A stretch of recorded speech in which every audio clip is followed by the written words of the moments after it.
ngapain lo ikutan kompetisi, lo kan udah punya nama segala macem kan. Tapi ternyata 4 years itu tidak berarti apa-apa ya. Itu tapping kan, tapping. Dan memang mereka tayanginnya random. Di 3 hari itu ada Putri juga. Cuman gak 1 hari sama Putri. Cuman ternyata saya ditayanginnya di akhir. Saya ikutan lomba tuh selalu kalah. Masa sih? Selalu kalah.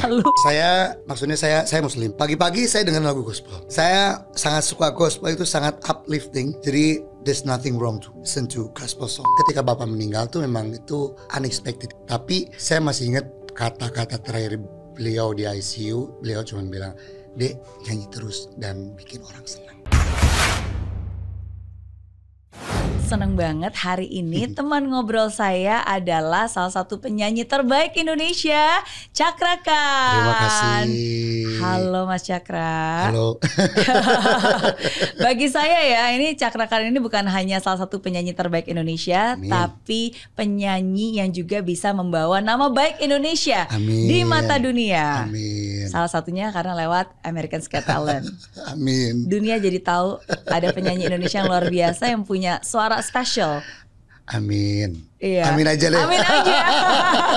Kok amin aja? Ya karena memang lagi memang di Indonesia tuh banyak sebetulnya yang penyanyi yang luar biasa. Jadi ketika saya dikasih kesempatan untuk ada di sana, diundang untuk nyanyi di sana, saya amat bersyukur. Tapi kalau dibilang ya saya bisa nyanyi, oke saya bisa nyanyi. Tapi di Indonesia juga banyak yang luar biasa ya penyanyi gitu. Tetap rendah hati ya selalu. Itu salah satu hal yang aku notice ketika aku nonton the video yang ada di America's Got Talent. You're so humble. Tapi karena memang fact-nya kayak gitu Kak. Di Indonesia tuh banyak sekali penyanyi musisi yang luar biasa. Dan cuman mereka tidak terekspos. Karena tercover dengan hal-hal yang menurut saya kurang begitu penting. Ya itu betul ya. Kadang-kadang kalau di Indonesia itu yang disukain oleh netizen itu berbeda. Nah, kan gitu. Berbeda kesukaannya. Berbeda kesukaannya. Oke. Tapi kita ngobrol dikit tentang American's Got Talent ya. Mungkin bisa diceritakan dikit dulu nih, karena kan pada saat itu kita semua tiba-tiba dikagetkan ternyata ada videonya dan ternyata you already there gitu kan, udah audisi dan suaranya tuh bener-bener luar biasa banget. Buat aku sih is amazing ya. Tapi kan banyak yang nggak tahu kok bisa sih sampai ke sana dan gimana prosesnya ikut audisi sampai akhirnya sampai di sana. Sebetulnya tuh kayak mereka approach ke saya tuh dari tahun kemarin. 2022. Jadi mereka udah kayak kirim email segala macam. Cuman kita nggak respon karena posisinya saya udah punya kontrak dengan label. Secara kan maksudnya yang awam juga tahu kalau kita ikutan kompetisi itu pasti akan ada kontrak. Dan saya kan udah ada label, udah ada kontrak segala macam, pasti nggak bisa gitu kan. Jadi kita biarin, tapi mereka masih tetap kayak ke sosial media masih kontak, terus ke manajer saya kontak. Akhirnya di awal tahun mereka langsung nge-WhatsApp ke label, ke manajer, manajer langsung ngomong langsung. Akhirnya saya minta diskusi lah.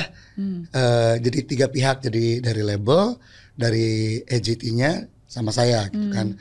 Gimana nih? Karena memang posisinya saya udah punya label. Apakah mereka mintanya eksklusif atau enggak? Gitu kan. Ternyata mereka enggak, it's okay, we're flexible katanya. Jadi we just want you on the show. Jadi oke, berarti kalau kayak gitu ya kenapa enggak gitu kan? Toh juga saya orangnya nggak gengsian, maksudnya kadang orang ngapain lo ikutan kompetisi, lo kan udah punya nama segala macem kan. Kalau saya memang prinsipnya dari dulu selagi itu bisa bikin saya jadi lebih baik kan, kenapa enggak gitu kan. Toh saya juga pasti akan belajar. Akhirnya saya terima itu, mereka urusin semua dari mulai visa, tiket, semuanya mereka urusin.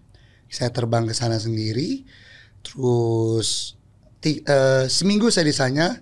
Karena kalau 3 hari 3 hari sebetulnya.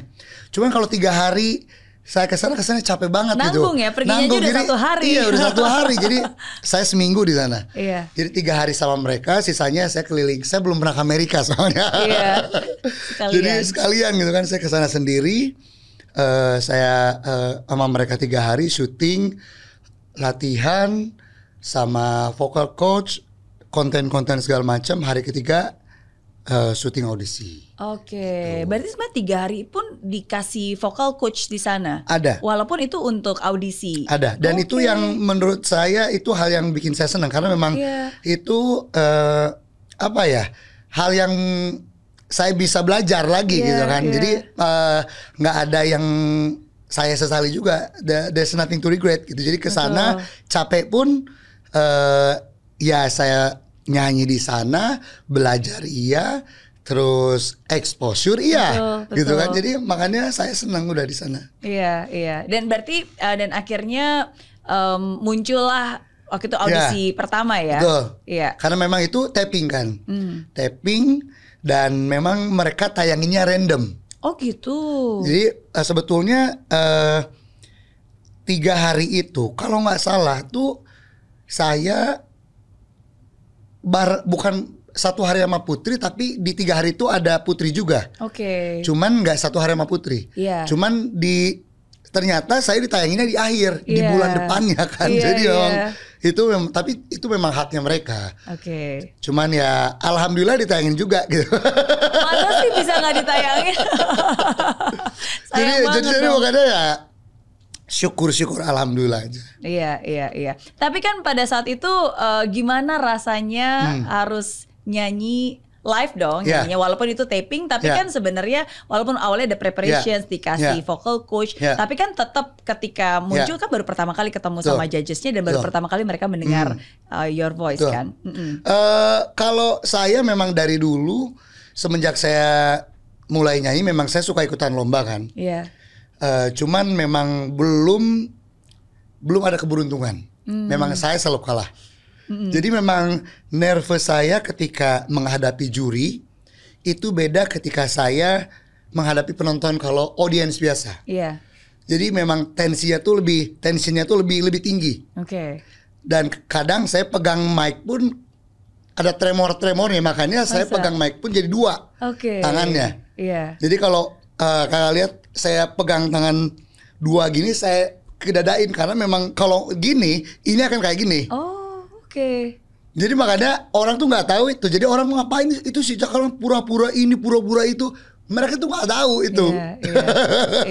Karena situasi di sana. Cuman pressure-nya tuh luar biasa. Besar pressure-nya. Karena memang mereka nggak tahu memang kalau saya dari dulu kalau bertemu dengan juri itu tensinya tuh beda dengan bertemu dengan penonton. Iya. Dan apalagi pada saat itu kan lagi di tengah-tengah nyanyi terus di stop. Iya kan? Jadi memang pikirannya tuh udah deg-degan di stop udah mikir udah kalah nih, udah pulang gitu kan.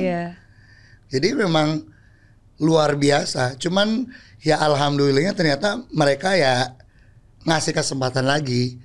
Dan ya it's amazing sih. Maksudnya sometimes kadang-kadang ketika di stop dan nyanyi lagi justru kan itu memperlihatkan ke dunia bahwa ternyata ada lagu yang berbeda dan memperpanjang durasi sebenarnya kan, lebih banyak orang yang nonton. Jadi gak pendek-pendek amat.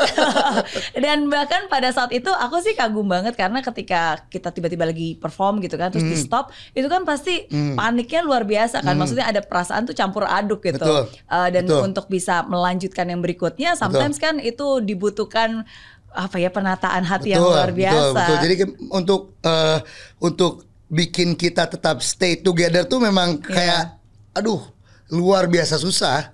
Jadi untuk tetap tegak, diam, senyum, itu susah. Karena memang kalau nervous kan biasanya kita jadi tiba-tiba sakit perut lah segala macam kepikiran kan.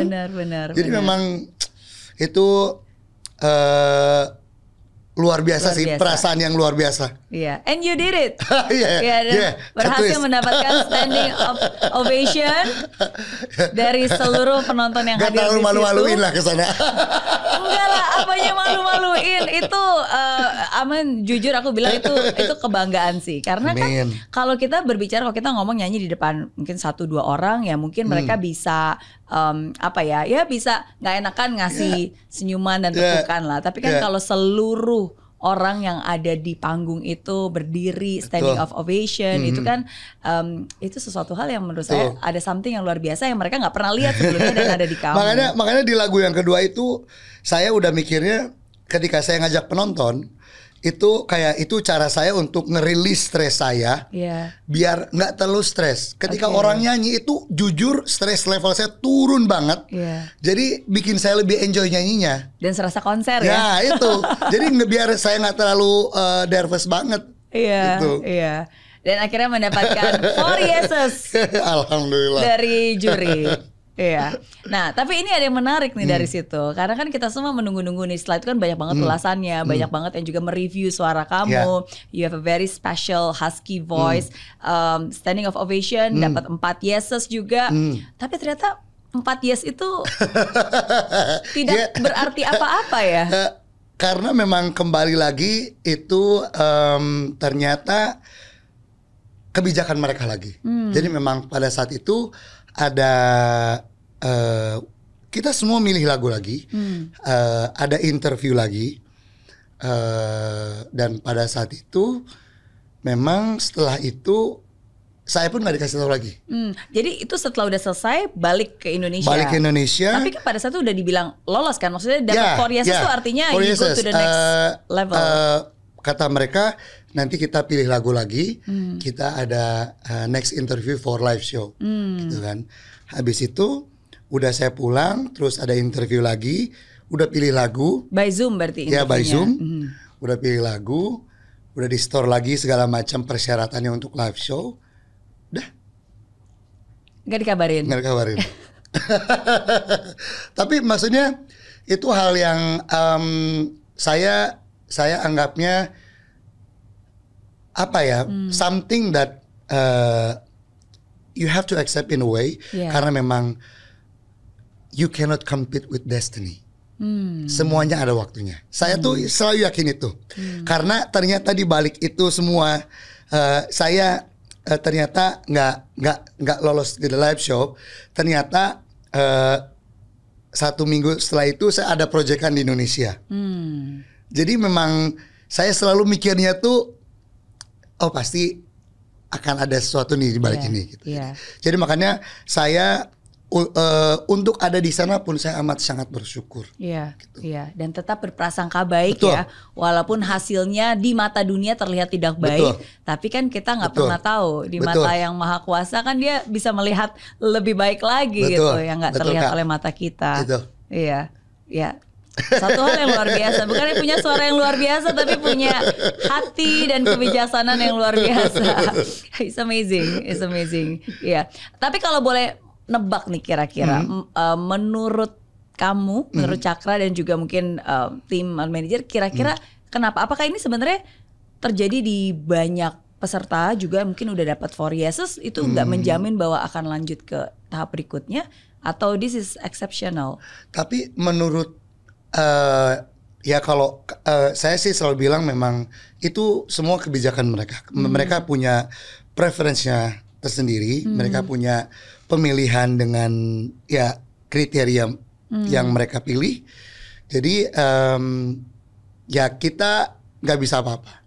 Jadi dan kita harus menghargai itu karena memang untuk diundang pun saya sudah sangat appreciate itu. Jadi dari seluruh dunia begitu banyak berjuta-juta penyanyi, mereka dengan sangat gigih untuk reach out ke saya, untuk ingin saya ada di itu acara tuh. That's a big honor. Gitu.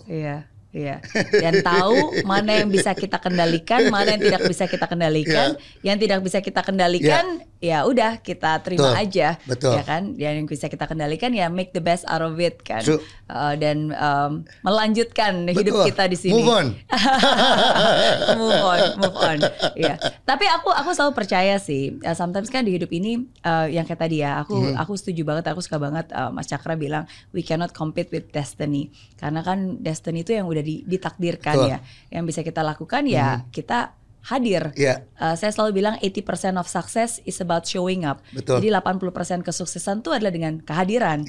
Yang penting ya udah hidup mau saya ada di sini, saya hadir gitu. Terus hasil akhirnya seperti apa atau mau dibawa kemana, ya itu bukan urusan saya. Yang penting tugas saya ya saya hadir aja gitu kan. Dan sometimes kita nggak tahu siapa yang menonton itu, apa yang sekarang mungkin sedang ada di pikiran mereka sedang merencanakan apa.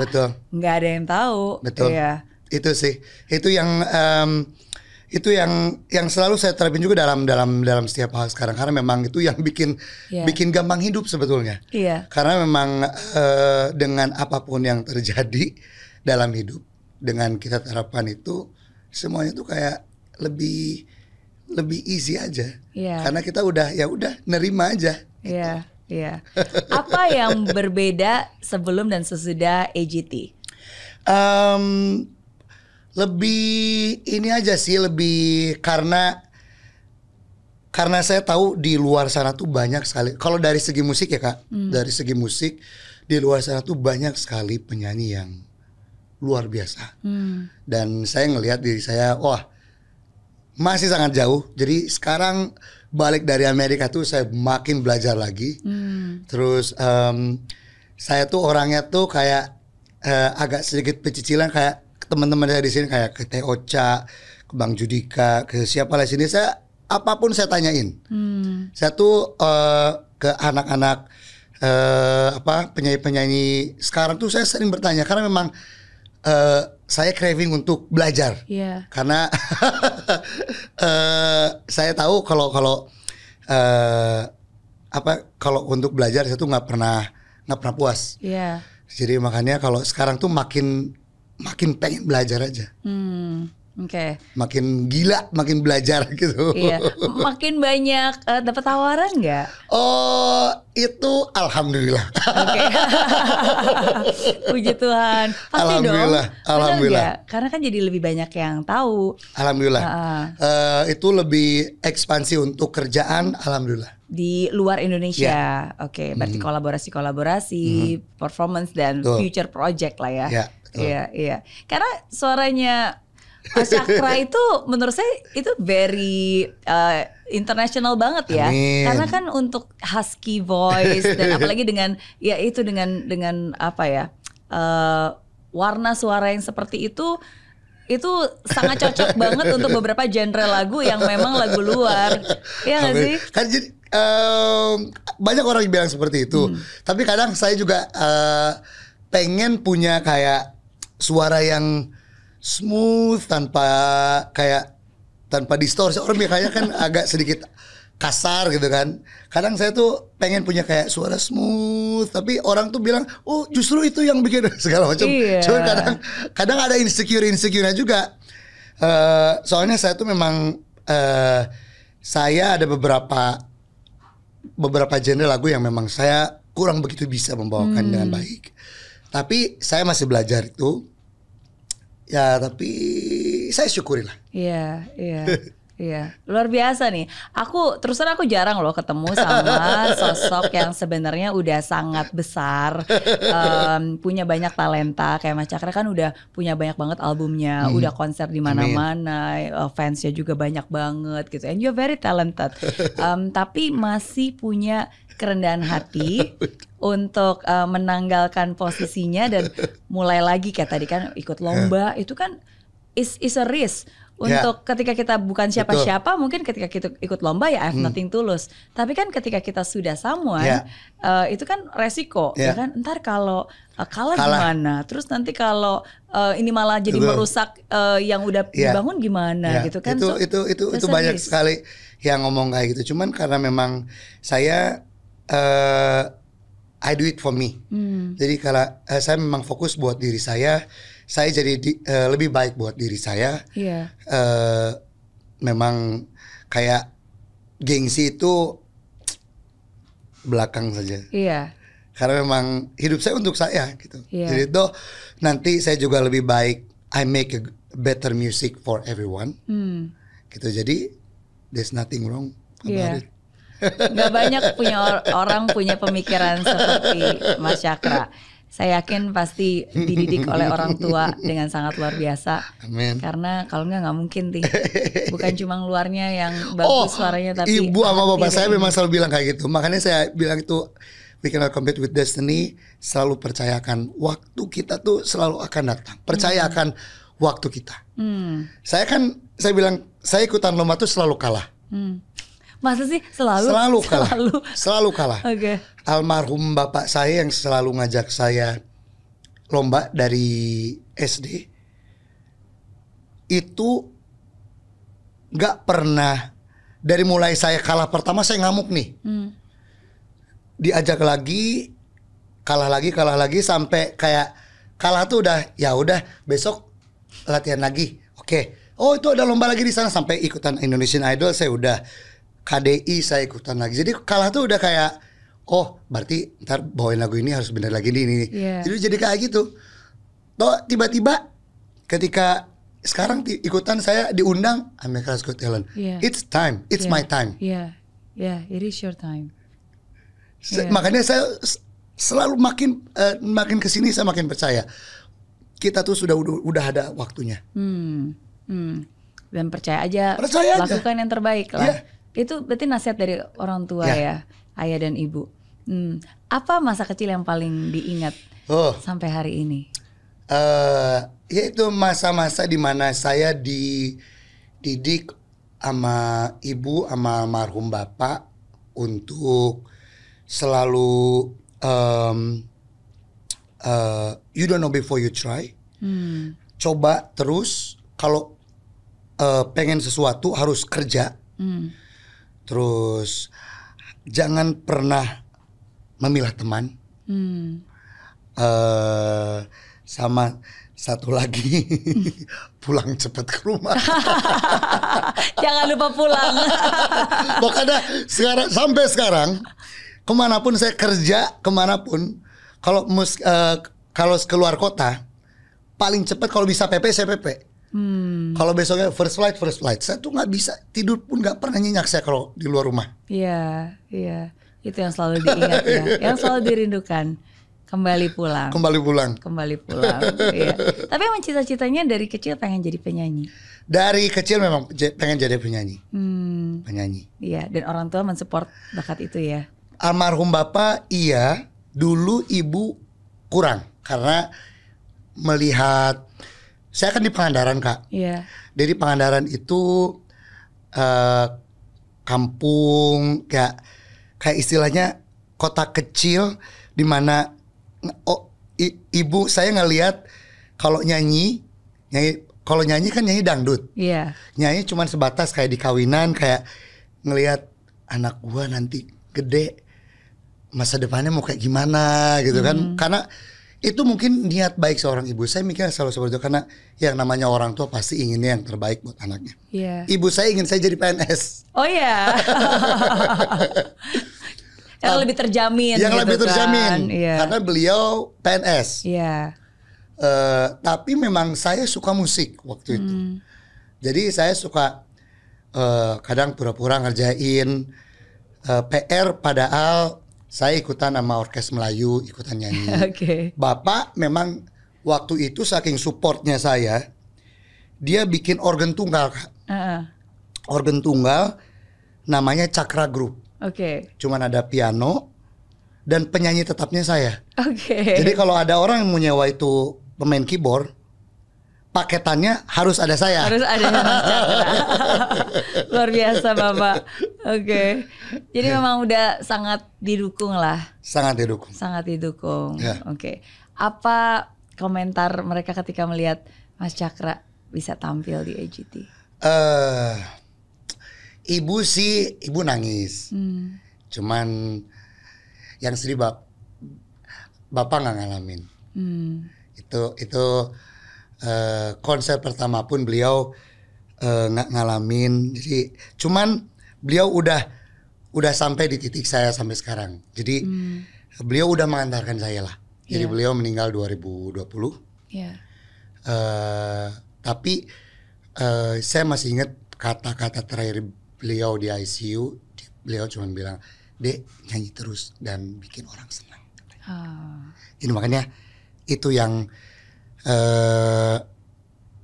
saya pegang sampai sekarang. Jadi beres beliau saya beresin di Pangandaran waktu itu, nggak lama waktu itu ada acara Jakarta, saya langsung terbang Jakarta, saya nyanyi.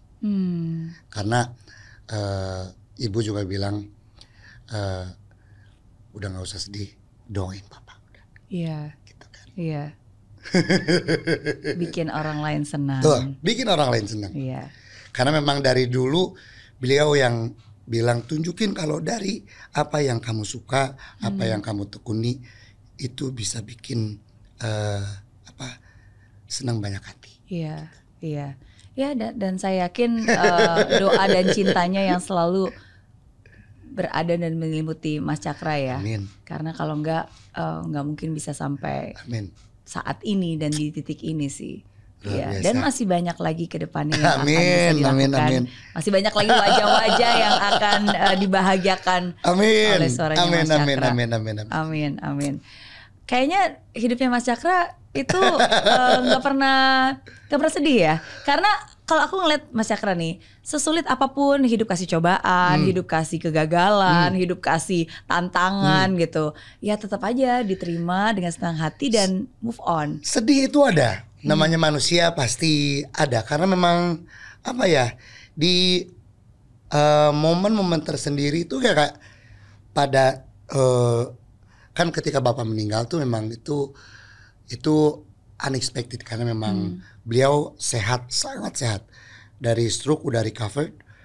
Saya di Pangandaran juga waktu itu kan memang COVID kan, COVID start, saya pulang ke Pangandaran, semua pekerjaan kan pindah ke digital kan. Jadi ya udahlah saya pulang aja sama ibu kan, semua bisa online juga. Saya pulang, saya mau balik ke Jakarta, tiba-tiba bapak katanya jatuh apa segala macam. Terus saya pulang, dibawa ke rumah sakit, nggak lama saya ke rumah sakit juga, 2 hari 3 hari nggak ada. Tapi alhamdulillahnya saya di samping beliau, di samping beliau. Dari beliau ICU sampai di ruangan, sampai terakhir beliau nggak ada, saya di itu. Untungnya itu padahal saya udah mau kerja nih, karena memang waktu itu kata dokter udah mau dipindahin ke ruang rawat. Iya, yang nggak boleh dikunjungin ya. Kan di ICU nih, di ICU tuh udah agak meninggal nih, mau dikeluarin ke yang rawat inap, yang biasa. Karena yaudah saya mau kerja tapi kok kayak nggak enak gitu kan. Akhirnya saya cancel kerjaan saya. Yaudahlah saya di sini aja, saya nunggu sama ibu saya. Ternyata memang 3 hari, alhamdulillahnya saya nemenin. Jadi kehilangan pekerjaan nggak ada penyesalan. Makanya itu kalau dibilang my lowest point itu hari itu. Karena kalau bisa dibilang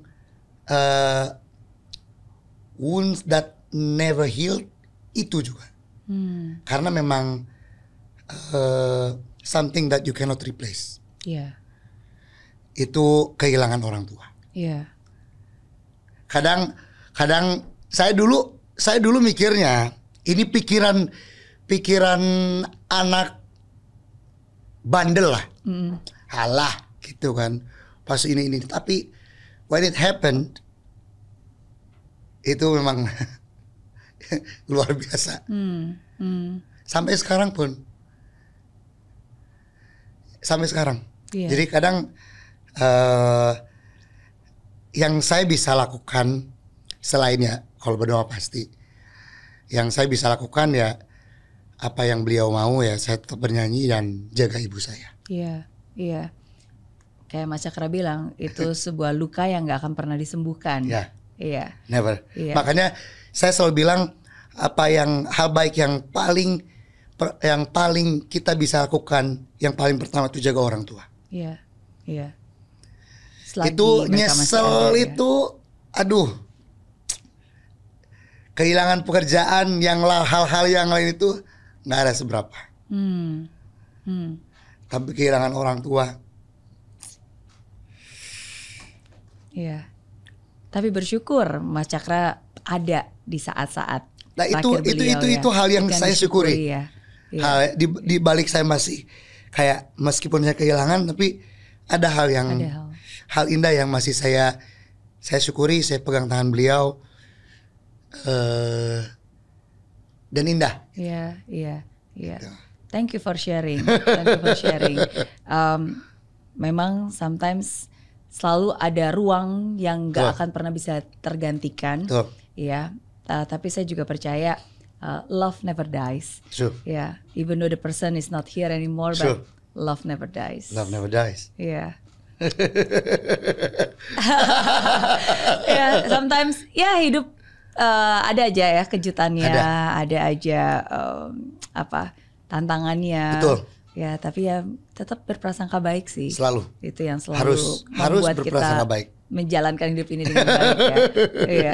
Padahal kalau saya lihat dari kisahnya Mas Cakra, emang gak mudah nih. Katanya gara-gara sering membawakan lagu-lagu yang sedih, akhirnya itu berpengaruh dalam hidup gitu. Kadang ada melo-melonya juga kan. Ada melo-melonya juga. Kadang tiba-tiba lagi nganggapan kok kayak sepi gitu. Karena saya memang dari dulu orangnya suka banyak orang. Iya. Jadi, tapi pengaruh ya itu. Katanya sering membawa lagu-lagu yang sedih, akhirnya itu. Jadi lebih sensitif aja sih. Lebih kayak kadang kalau lagi capek kayak. Tapi I keep it on my own lah. Maksudnya kayak lebih lebih mellow. Lebih mellow. Kak percaya horoskop nggak? Percaya horoskop, saya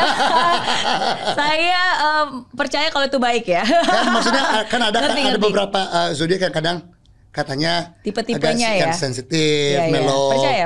Saya percaya itu karena kan itu ada karakter, itu kan energi ya, pasti kan itu tersimpan ke kita. Karena mungkin musik itu saya percaya kayak bisa menginfluence kita. Jadi contohnya kalau kita bayi selalu dengarkan musik klasik kan, itu katanya bisa bikin bayi itu pintar lah segala macam. Itu kadang dari sisi kalau kita dengerin lagu sedih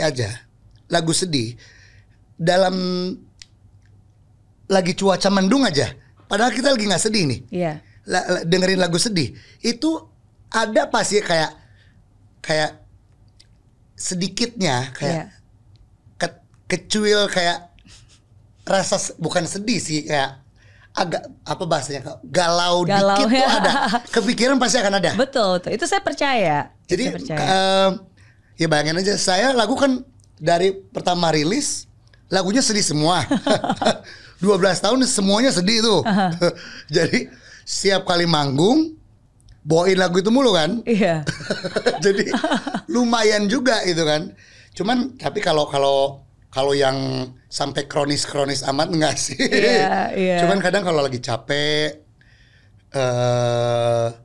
kadang ada kayak lonely, tapi selalu ada cara untuk mengatasinya. Makanya saya suka main game, terus ada kucing, ada anjing.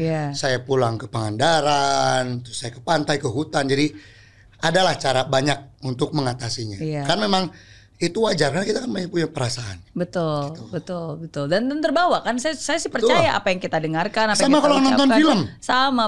Betul. Pernah kepikir nggak kalau gitu lain kali bikin lagu-lagu yang lebih uplifting? Makanya di album saya kemarin meeting sama bos saya, kayak jangan dominasi lagu sedih semua, ini bahaya. Iya.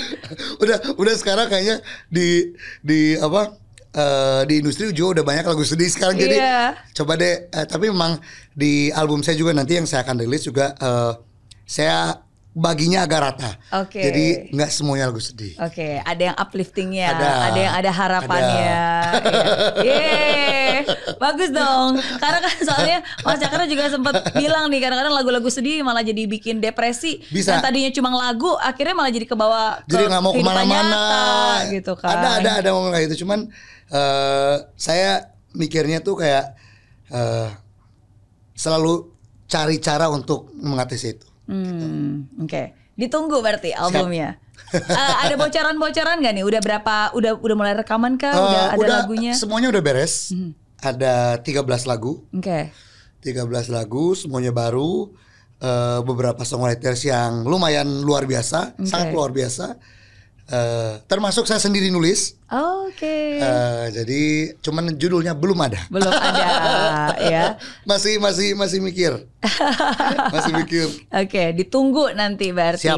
Kira-kira kapan rencananya? Kalau nggak bulan depan, kalau beres ketemu judulnya, kalau belum Januari. Oke, siap. Ditunggu Pak. Siap. Oke.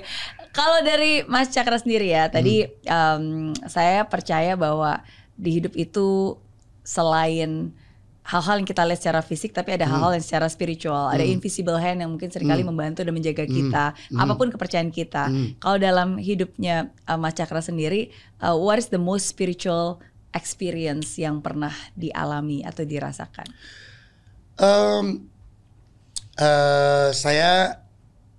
Maksudnya saya Muslim.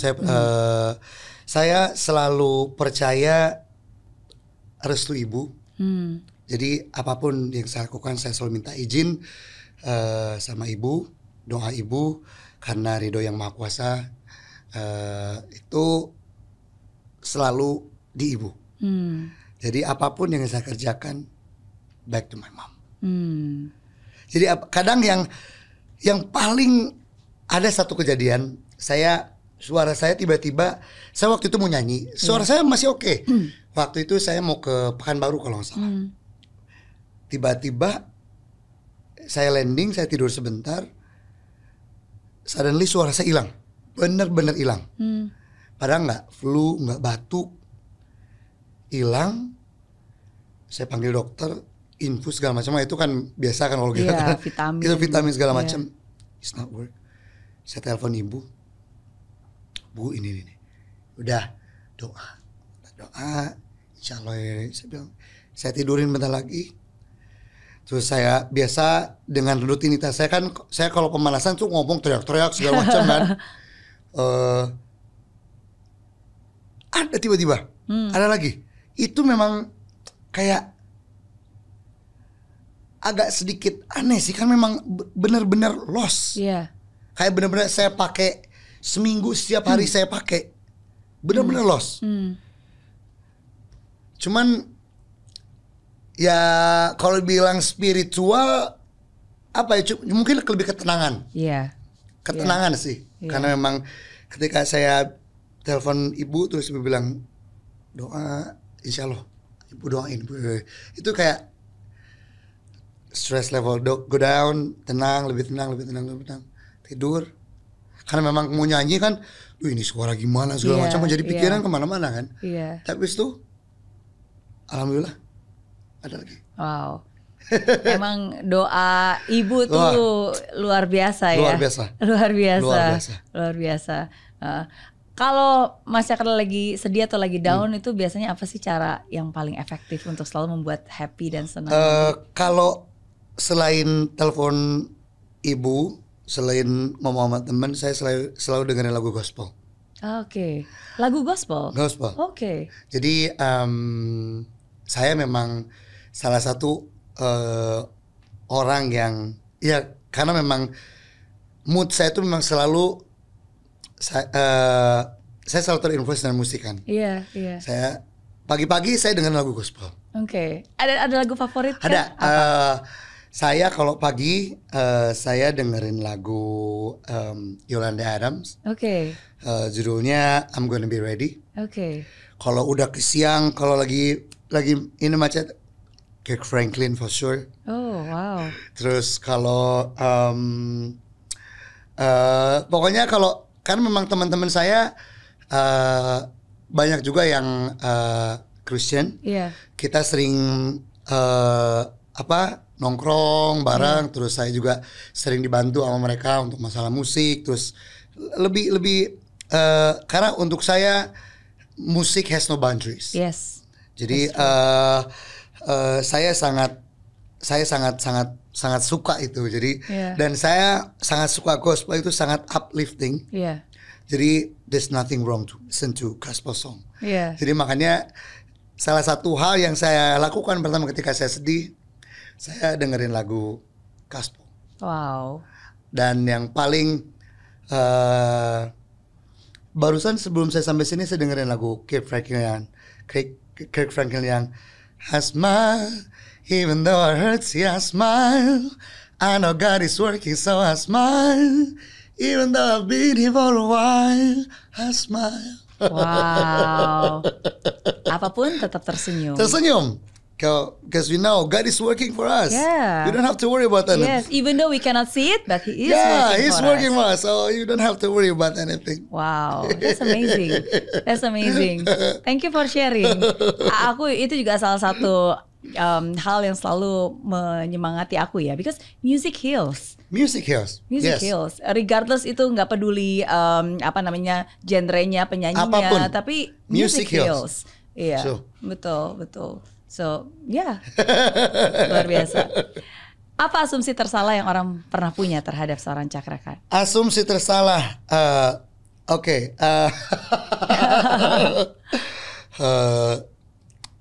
apa ya?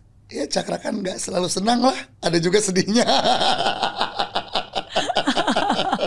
Orang berpikir Cakrakan selalu senang gitu maksudnya. Karena kan saya kalau ada dia ketawa gitu. Yeah. Tapi saya juga ada momen-momen di mana saya juga manusia. Yeah. Have feelings. That's true. Gitu kan. Jadi, makanya saya selalu bilang ketika ada orang kalau orang mau curhat, sometimes they don't need our opinion. They don't need us to listen. Jadi makanya saya bilang orang kalau mau curhat ke saya dengerin. Yeah. I don't give them my opinion. I listen to them. Iya. Gitu. Iya. Karena we don't know their problem. Betul. Kita nggak pernah tahu berada di dalam posisi mereka. Betul. Kan. Dan semua kan punya latar belakangnya, punya beberapa pilihan-pilihan terjadi dalam hidupnya. Iya. Tapi itu mungkin kadang seringkali terjadi di orang-orang seperti kita yang suka banget tertawa gitu ya. Bukan berarti kita nggak punya duka juga, cuma ya kita selalu berusaha mencari sukacita di tengah kesulitan. Ya, dan kadang bukan berarti kita nggak pernah sedih, kita juga sedih. Hanya saja kita menunjukkan kesedihannya di tempat yang tepat gitu. Nggak semua hal harus ditunjukkan ke orang banyak kan. Ya. Bener nggak? Iya. Karena kadang-kadang kalau orang yang suka ketawa, karena naturally saya juga I smile all the times gitu.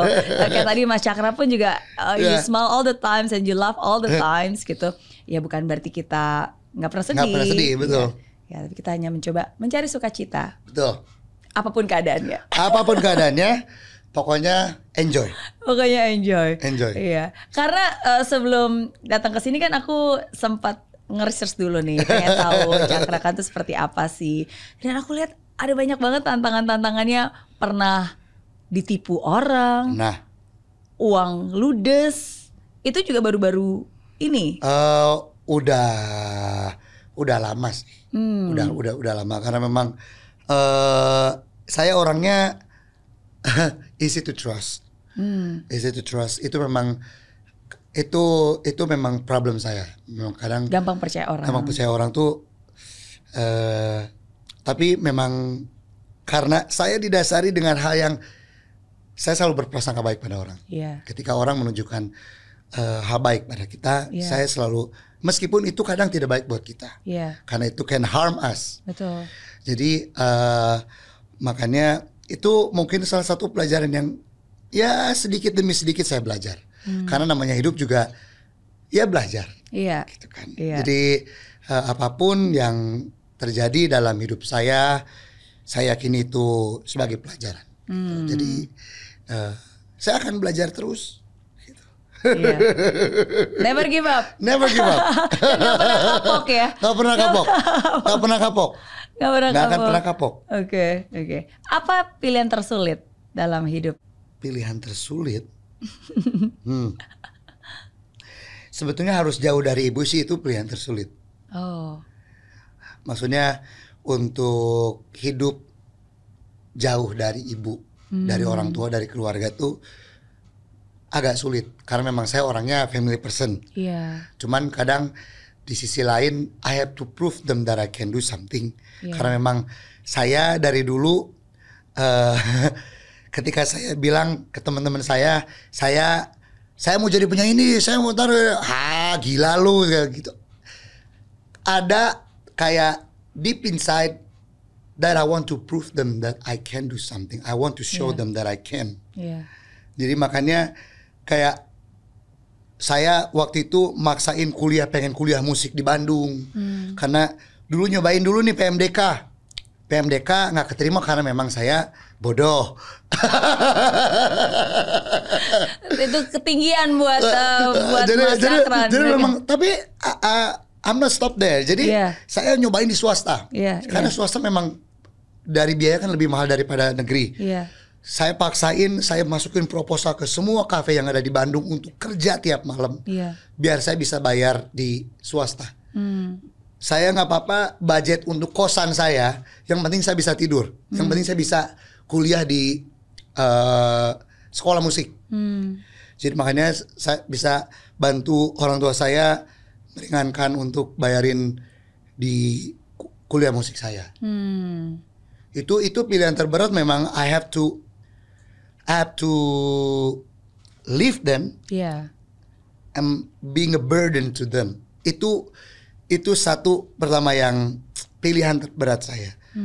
Tapi memang at the end of the day, alhamdulillahnya Allah Subhanahu wa Ta'ala memberikan kesempatan saya untuk sedikitnya bisa membalas hal baik yang orang tua saya pernah kasih ke saya, meskipun apapun yang mereka lakukan nggak pernah mungkin saya bisa balas.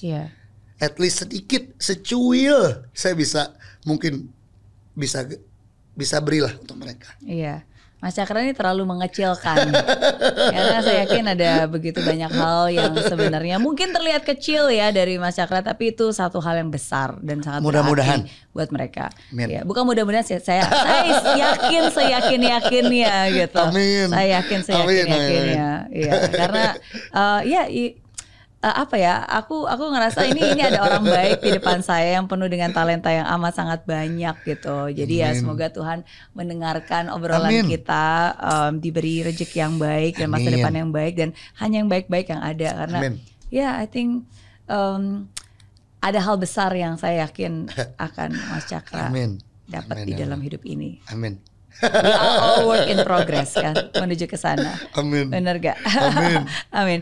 Terakhir, dari begitu banyak hal yang hidup izinkan terjadi dalam masanya Mas Cakra, apa nih yang menjadi pembelajaran terbesar untuk Mas Cakra? Dilahirkan dan dididik oleh kedua orang tua saya. Itu hal yang paling mungkin terpenting, yang itu akarnya yang bisa mungkin bisa sampai sekarang. Jadi kalau apa yang kakak tadi tanya itu, bisa hidup di dunia ini dilahirkan oleh kedua orang tua saya yang sekarang, dan diberi begitu banyak hal indah. Jadi bekas saya sampai sekarang. Apa sih mimpi terbesar seorang Cakrakan? Maksudnya kalau sekarang nih Tuhan kasih apapun lah yang kamu tulis, yang kamu impikan, saya akan kabulkan gitu. Apa? Jadi orang berguna buat sekitar aja. Udah menurut saya. Itu aja lah. Saya dimanapun saya ingin jadi orang yang berguna dan orang yang bisa bikin seneng orang aja.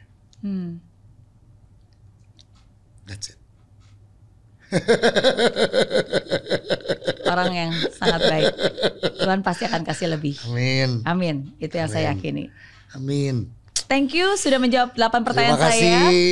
Sebagai janji saya, Mas Cakra boleh nanya 1 pertanyaan ke saya.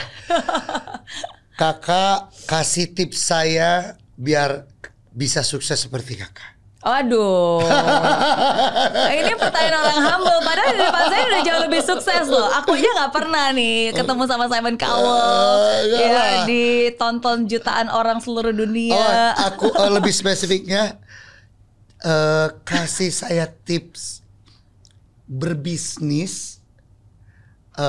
Apa tipsnya paling basic? Oke. Tips berbisnis yang paling basic. Oke. Kalau buat saya selalu bilang harus jadi CEO. Oke. CEO itu C yang pertama, clarity. Jadi harus punya kejelasan. Bukan hanya hubungan aja yang harus ada kejelasan. Berbisnis juga harus ada kejelasan. Artinya harus tahu kenapa mau berbisnis, mau bisnis apa, target marketnya siapa, produknya apa gitu. Jadi semakin kita jelas, ya semakin itu akan lebih mudah gitu untuk kita perjuangkan dan kita arahkan. Dan menurut saya yang pertama ya clarity itu kejelasan karena kalau kita hanya sekedar ikut-ikutan kayaknya lebih gampang lah, kayaknya ini gampang dapat duit, kayaknya ini cepat gitu. Ya akhirnya kita akan bingung sendiri karena ada banyak cara sebenarnya untuk bisa menuju ke sana. Ya jadi having a clarity itu penting banget yang pertama. Terus yang kedua E-nya itu endurance. Endurance ya pasti perjalanan menuju kesuksesan nggak mudah, harus tahan banting, apalagi kalau kita pengen jadi pengusaha. Namanya juga pengusaha, berarti kan kerjaan kita ya mengusahakan. Betul. Mengusahakan. Harus tahan banting. Apalagi kalau kita menjadi pengusaha ya, berarti kita harus menjadi orang yang paling kuat di saat tim-tim kita udah tumbang. Kita harus menjadi yang paling kuat dan paling tetap tangguh dan paling tetap punya harapan gitu di saat mungkin orang lain udah nggak ada jalan gitu. Jadi endurance, stamina itu harus ada sih. Dan yang ketiga O-nya itu buat saya openness. Jadi walaupun sebagai seorang pengusaha tadi kan kita punya clarity, kita mau tahu jelasnya seperti ini jadi seperti ini. Tapi along the way kita juga harus selalu mau membuka pikiran dan hati, mau membuka ruang untuk kolaborasi. Karena kan siapa tahu ya kita bukan orang yang paling pintar ya, tapi kan mungkin dengan kolaborasi siapa tahu dia bisa mengisi kekosongan. Kita juga harus bisa membuka terhadap cara-cara baru gitu. Karena kadang-kadang kalau kita berbisnis kan itu sama seperti kayak bayi kita ya. Kayak kita sayang banget. Kadang-kadang kita kayak nggak mau maunya gini gitu. Tapi ada masanya di mana mungkin ini harus berubah bentuk atau mungkin harus pivot gitu. Jadi ya harus membuka ruang untuk ya itu terhadap perubahan-perubahan tadi gitu. Nah jadi itu mungkin 3 hal yang basic yang menurut saya penting dan itu membantu banget dan itu selalu saya pegang teguh sampai hari ini. Gitu. Oke deh, saya mau jadi CEO.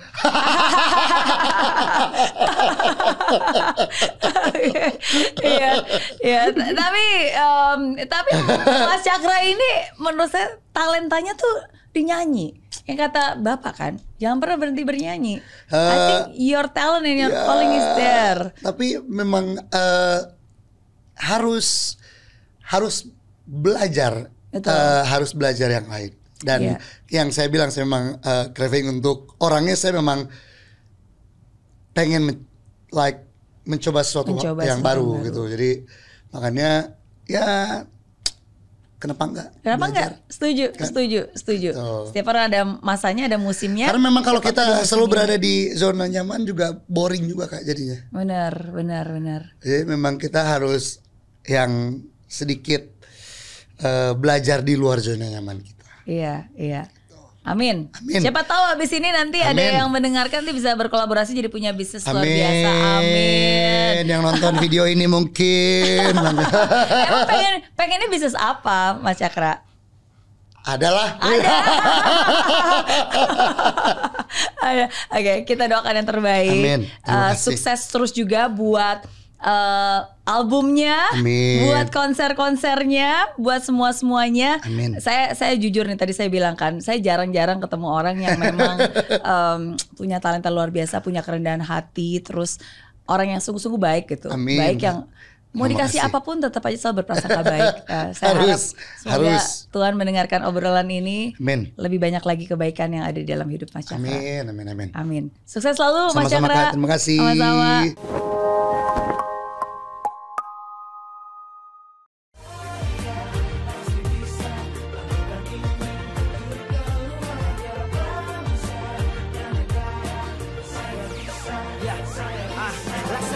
tanpa hujan, hidup tanpa tujuan, kering dan mati tanpa hijaunya tumbuhan. Demikian kalau mimpi tak kunjung terjadi.